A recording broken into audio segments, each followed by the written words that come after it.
Rinisën në Portugali kërkimet për vajzën britanike Madeleine McCann, e cila u zhduk në vitin 2007 në një kompleks apartamentesh në Praia de Luz në Algarve të Portugalisë. Ata nuk përkërkojnë vetëm mbetje, por dhe objekte si lodra ose çdo gjë që mund të ketë ADN mbi të.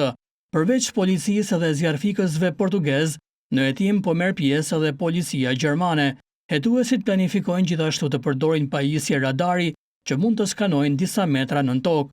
Madeleine McCann ishte 3 vjeçe kur u zhduk nga një kompleks apartamentesh më 3 maj 2007, ndërsa ishte me pushime me familjen e saj.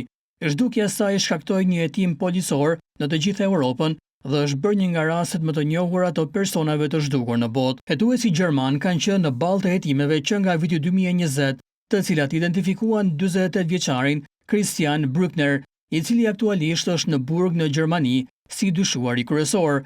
Kërkimi është i pari që kryhet në 2 vjet.